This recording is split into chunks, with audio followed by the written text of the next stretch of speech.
You found it. Your home for the best content on your favorite team, the Fighting Tigers of LSU. Do us a favor. Subscribe to the channel. Leave your comments below. And be sure to smash that like button.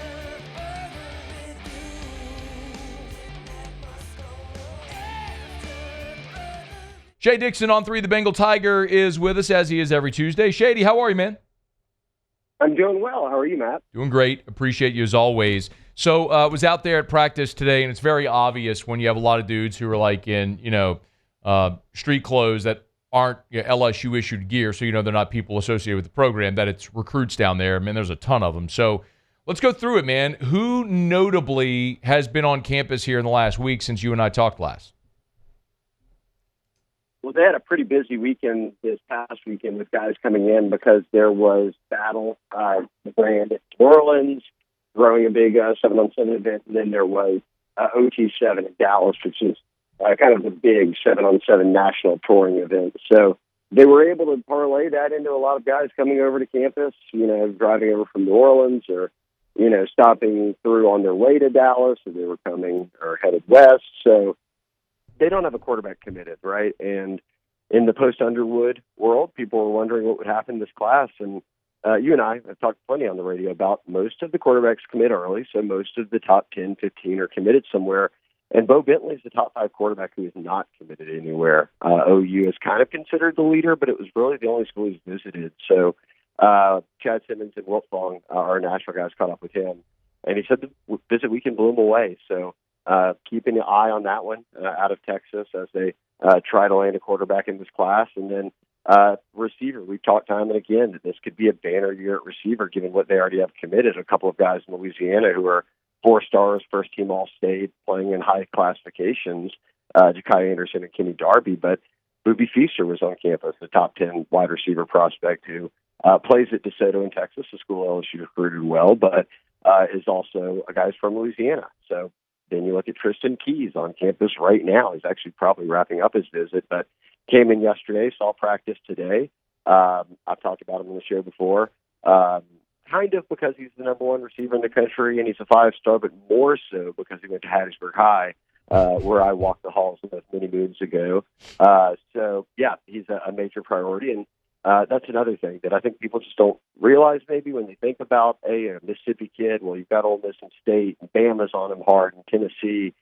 LSU, Baton Rouge is a 2.5-hour drive from Hattiesburg, and they've recruited the Pine Belt well. They got DJ Woodland out of Oak Grove. They just got Tyler Miller out of Laurel, and now shooting for Tristan Keys. So you mentioned those guys. Jabari Max over in Destrehan, he swung through and will again this month. Destrehan obviously is kind of a pipeline to LSU at this point. He's a top 100 player, regardless of position. This could be one of those classes that was a lot like the Brian Thomas, Malik, Chris Hilton, Jack Besh, to where you look up and LSU signed, 4 or 5 of the 15 best receivers in the country. Worked out that year. I noticed you also tweeted just a few hours ago about 5-star Emmanuel Iheanacho. The dude is huge, man.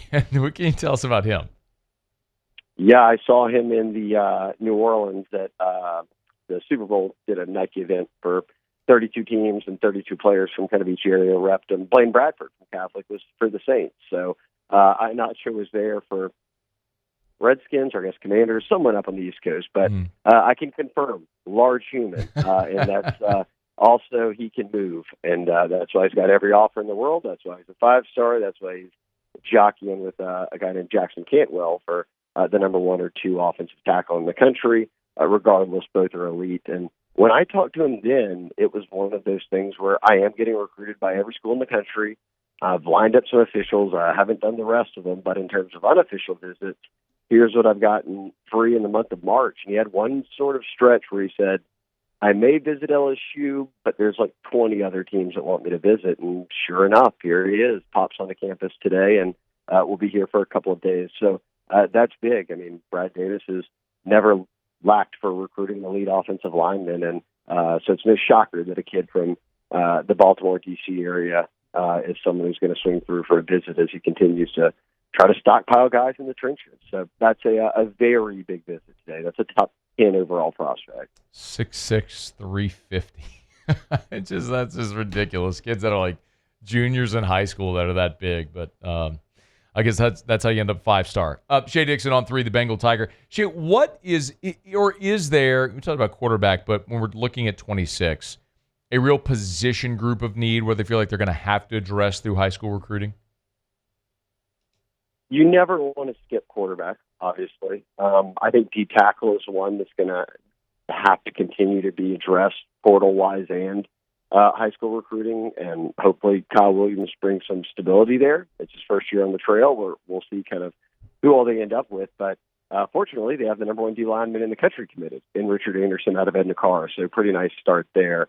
But I kind of have always answered this, or even when I think about it myself, and ask sources or whomever it might be, and it falls back on what do we look at right now and say this is the issue, or you'd like more depth here, or whatever it might be. And I think that's DB. It's corner, it's safety, and linebackers obviously turning over as well. But if they can just keep addressing that DB room, keep addressing the interior D line, I think those are two that are paramount when it comes to recruiting. Shea, we were talking on Saturday, and Brian Kelly met with reporters after practice, and you asked him a question about hit rate in the transfer portal and sort of what their target is, and he kind of sidestepped the way he answered it. But I'm curious sort of what your thought is there with how they're putting together numbers and classes, because we talked about it a lot, Shea. The initial surge of portal guys when Kelly showed up was out of necessity, and they sort of intentionally lowered that. But now you've seen this trampoline effect where this year they jump back up. Like, are you thinking that's something that's going to be consistent? I do. I mean, I think it's the same thing he said from the start, even as you noted, when he did sign that many people because of that many guys because of lack of overall numbers on the team when he got here during that transition from into the first year of the kind of Kelly tenure.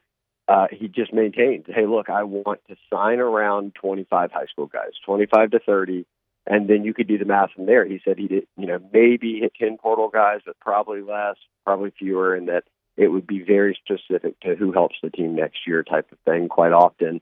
And then the rest would be returning players. Now, he kind of reiterated the math on that, which would be more than 50% returning players, and that builds a sort of base to where you've got a foundation, then you bring in high schoolers and transfers, and it's not a total kind of shakeup. And we kind of already knew that. I was curious of, which I think is the glaring question mark this year. Like, I think that you talk about it plenty, but I don't think casual fans realize the importance of Nussmeier coming back, or that Harold Perkins, someone who, when healthy and playing at that star position, could be one of the best players in the country. And they're just forgetting that he's on the team almost, that he didn't go pro or hit the portal. But beyond those two, it's like what's the answer to these portal guys? Because they did have one of the best classes in the country. They did sign 16 guys, but do you need more than 60%, 70% of them to hit? Like, it sounds great. They all started at these places, but not all 16 are going to deliver for you, week in and week out.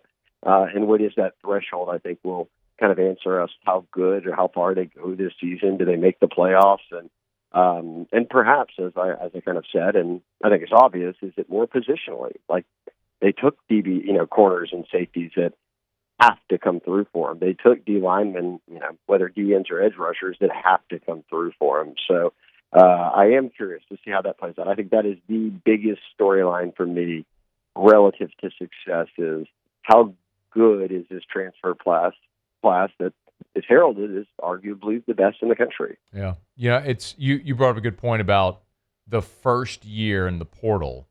All the DBs hit and really bailed him out. When you hit on Mekhi Gardner and Jar Bernard Converse and Greg Brooks and Joe Fouché, it was a huge thing. It kind of saved you for that year. It'll be fascinating to see how it all plays out this year. Do you think they'll end up signing, again, a number in the teens in the portal next cycle? I guess it would all depend on roster turnover. I feel like there were a lot of older guys in the team last year, and they're trending towards a bit younger. But when you add portal guys, you're old quickly, so they're older, right? So I think that, sure, you could eclipse 10 again. I think that 15 was a big number, and they signed 25. I think high school guys, it's not like they signed 30. But at the same time, I think this was just clearly, you can put it very simply, what we said before, Nuss is coming back. You've got a defense that cut in half the production they had the year prior while missing the guys who'd gone to the NFL and playing with a lot of the same guys. So it's like the staff there is very good. They know what to do there. Now you've got even more ammo. It's like strike while the iron's hot and, front load it, get all these guys in before rev share, however you want to slice it. That became paramount of, hey, look, let's compete right now. So you're always taking that mentality. I just think that was a little bit more pressing coming off of a season where they didn't win 10 games. And, Tennessee makes the playoffs and they don't even go to the SEC title. It's like, hey, you'll take that. The goal is the playoffs. So I do think it'll be around 10. I just think that going to 16 this year was because they knew, hey, look, we need to find guys who can help us right away next year, offense, defense, and a starting punter. Every little level of this was addressed to say, how can we compete to make the playoffs this year with a guy like Nussmeier at quarterback, who is arguably the best returning quarterback in the country. Shea Dixon on 3, the Bengal Tiger. Get him on Twitter at Shea Dixon. Always appreciate it, man. Thank you. Yep, sorry for the cutout, but we got through. We appreciate it, man. We appreciate your patience with us. Hey, thanks so much for watching. Please leave your comments. I love to interact, and be sure to hit the red subscribe button below.